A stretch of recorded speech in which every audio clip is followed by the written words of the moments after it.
Hello and welcome to another session of One in the Spirit. I'm Dave Clemis and I have with me a very special guest today. I have with me Mr. Paul Sales. Paul has been with Orleans United Church now for, well, quite a while. He's known around here for his music talents and his organizational skills, but today we want to talk to him about what he's doing in terms of stewardship. So it's really a pleasure to have you here, Paul. Thanks for being with us. Thank you. It's great to be here. So I wanted to talk to you about the work that you're now doing with the United Church in terms of stewardship and giving. And I was wondering, you work with the M&O Conference? Actually, I work for the national office. I work for the United Church of Canada General Council office. And I'm set in the region of Montreal and Ottawa Conference and Bay of Quinte Conference as well. So the two together. Oh, okay. So the territory covers everything from Toronto all the way to the maritime border. on this side of Toronto, Oshawa, basically. So what is it that you actually do? Well, my work is kind of multi-layered. I focus on stewardship, and most of that is with congregations directly. So I talk to congregations about the broad issues of stewardship and what stewardship is and how we live our lives. I also then talk about mission and service of the United Church and how it's reaching out and ways that we can support that. Another major part is about congregational giving and helping congregations themselves look at what they're doing now in terms of encouraging generosity from the financial point of view, and also what might be different, what they might change. So those are the key things. Part of that is also legacy giving, talking about wills and bequests and sort of thing. So I work with congregations there, and then I also work with individuals who might decide they're interested in creating a legacy gift for their congregation or the national church or any mission in the church, and meet with them to talk about to hear their stories and to get a sense of what might be the best type of gift for them to think about. I don't recommend, because I'm not an advisor, but I help them explore the territory kind of and decide what might work. And point them in the right direction. Yes, and then I always encourage them to go to their financial planner, advisor, whoever it is that they trust, to make the final decision on what is the best way to go. Because their first decision, the fact they've contacted me, means they've already made a decision. They like to do something. Right. So it's a matter of figuring out what the best way is for them. And the person who looks after their financial affairs has the best picture of how the best thing would work out for tax and family reasons and all that. Mm-hmm. So I understand you had this wonderful thing called the Stewardship Traveling Roadshow? Yeah. What was that all about? Well, the idea of it came from BC Conference. And a friend of mine, the person who does my role in British Columbia, had started this with treasurers and trustees in her area, and they would go out together to talk about stewardship and talk about the revenue generation options that were available and the resources we had. And they would also then go with the treasurer and the trustee people to talk to the people involved in the financial side of the church as to how they might operate, and to answer some questions that sometimes have to do with Canada Revenue Agency and the legal things, laws tax-wise that affect congregations and that.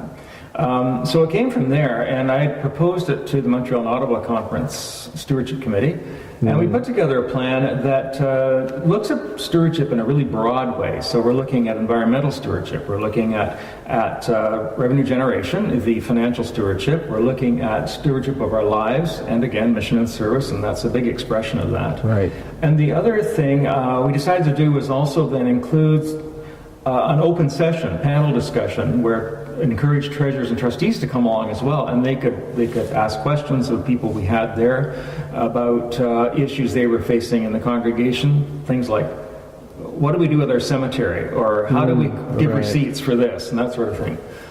So it covered quite a broad range of stewardship, and its goal was to bring all of those people together, hopefully from one congregation, and then they get talking about things like the narrative budget together, and they all together get the concept, or we talk about legacy giving and how it can benefit, and they all together get the concept, and then from there some of the congregations will find it really energizing. Right.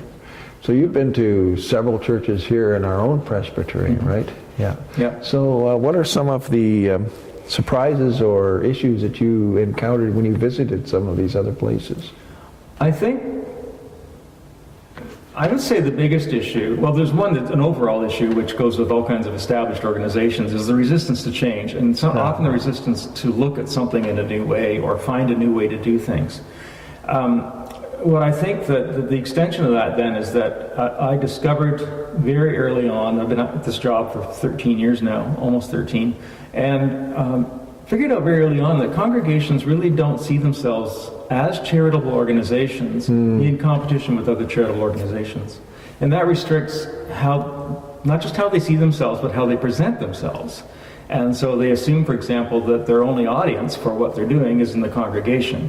Whereas if they talk more about the outcomes of their efforts, how many people they feed at through their food bank or their lunch programs, how many refugees they've helped support, bring into the city, those kinds of things. If they talk about that, then it energizes people to share their generosity, and bringing the stewardship theme in. Stewardship is generosity of our lives, and that includes our time and our skills, our talents, and everything else we share, and then ultimately our financial resources. So back at home here at Orleans United Church, so what are some of the ways that we could consider contributing? I think Orleans, my impression from traveling around is that Orleans does a lot of, is a good example of outreach from the congregation itself into the community at large, through the refugee programs that we're involved in, the Interfaith Housing Association, an organization, our contributions to food banks, to Center 507. We have a really strong sense of reaching out and making, I think, as I like to say, it's making Jesus' message real in the lives of others. So it's not just on paper, it's not theology, we're making it real. So I think the congregation really does a good job of that, and I think over the years we'll continue to find other ways to give back to the community and to reach out. I think that one thing it can do for the national, for example, would be to really work at building the understanding and the contribution to mission and service, which is us. It represents who we are in the world as United Church people.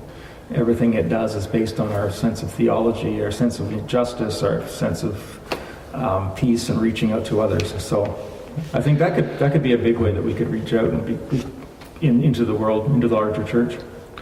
And I assume that I can put your name out there if people are interested to hear more about this, about stewardship. Absolutely. And about what they personally can do. Yeah, for sure. And I'm always happy to talk. Most people that know me know that I'm really happy to talk. And I say the worst thing to give me is dead air and a mic.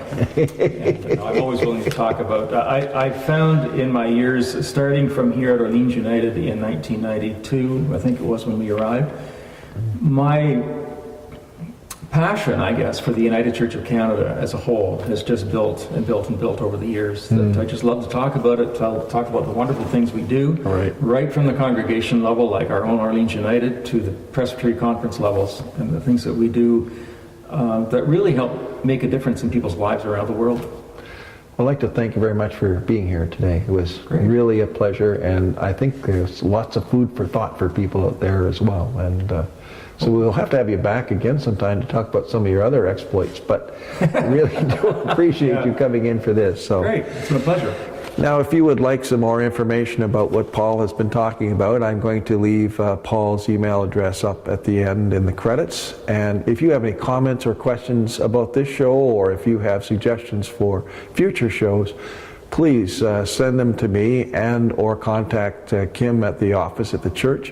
We'll be so happy to be able to take that and run with it. So on behalf of us here, thank you very much again for being part of this, and have a great day.